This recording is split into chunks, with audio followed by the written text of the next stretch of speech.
Hey everyone और brain waves में welcome back. आज हम एक सुपर फैसिनेटिंग पेपर में डाइव कर रहे हैं इस बारे में कि हमारा ब्रेन एक एंशिएंट लैंग्वेज संस्कृत को कैसे प्रोसेस करता है। ओह, संस्कृत। ये सुनने में बहुत इंट्रिगिंग लग रहा है। उत्तम कुमार और कॉलीग्स का ये रिसर्च पेपर एग्जैक्टली क्या एक्सप्लोर करता है? वेल, पेपर का टाइटल है neural correlates of auditory comprehension and integration of Sanskrit words a functional MRI study. ये सब ब्रेन का संस्कृत पोएट्री के रिस्पॉन्स के बारे में है। वाह, इतना बड़ा स्टेटमेंट है। तो वे देख रहे हैं कि हमारे ब्रेन संस्कृत वर्सेस को कैसे समझते और पुट टुगेदर करते हैं, right? Exactly Sanskrit verse unique है। इसमें इंट्रिकेट रिदमिक और स्ट्रक्चरल पैटर्न्स होते हैं। न्यूरोसाइंटिस्ट ने इसे पहले ज्यादा नहीं देखा है, विच इज सरप्राइजिंग। ये तो बहुत बड़ा गैप है। आई मीन, संस्कृत कल्चर और हिस्ट्री में बहुत रिच है। तो उनका मेन क्वेश्चन क्या था जिसका आंसर वे चाहते थे? वे इन एंशिएंट वर्सेस को प्रोसेस करने में इन्वॉल्व न्यूरल पैटर्न्स अनकवर करना चाहते थे।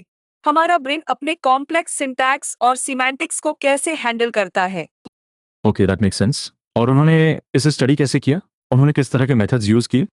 उन्होंने fMRI functional magnetic resonance imaging use किया, लेकिन स्कैनर नॉइस कम करने के लिए स्पार्स एफएमआरआई नाम का एक स्पेशल काइंड जो ऑडिटरी स्टडीज के लिए क्रूशियल है। Sparse fMRI, that's clever. क्योंकि स्कैनर इतना लाउड है तो हो सकता है संस्कृत सुनने में इंटरफियर हो, राइट? एग्जैक्टली इससे स्कैन के दौरान क्वाइट पीरियड्स मिलते हैं ताकि पार्टिसिपेंट्स बैकग्राउंड नॉइस के बिना स्टिमुलाई क्लियरली सुन सके। एक्यूरेसी के लिए बहुत इंपॉर्टेंट है। स्मार्ट। और इस स्टडी में पार्टिसिपेंट्स कौन थे? क्या वे सब संस्कृत स्कॉलर्स थे? उनके पास 44 बाइलिंगुअल मैन थे जिन्हें दो ग्रुप्स में डिवाइड किया गया था।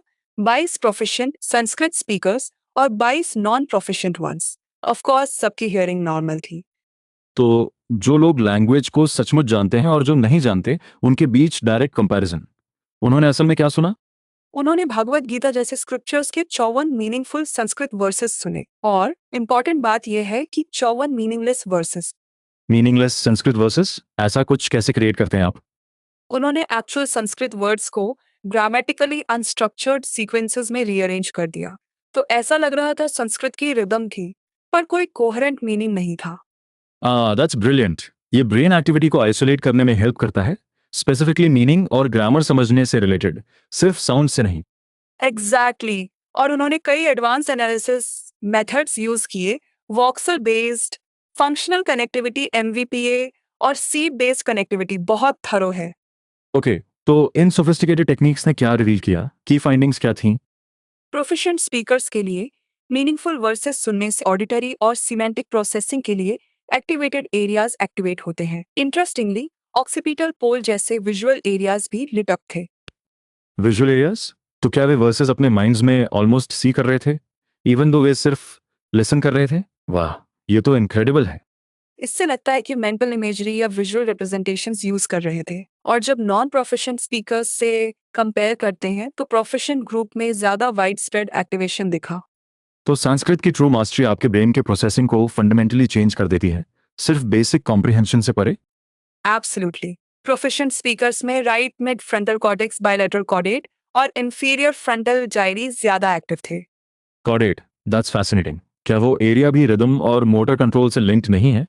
हाँ है।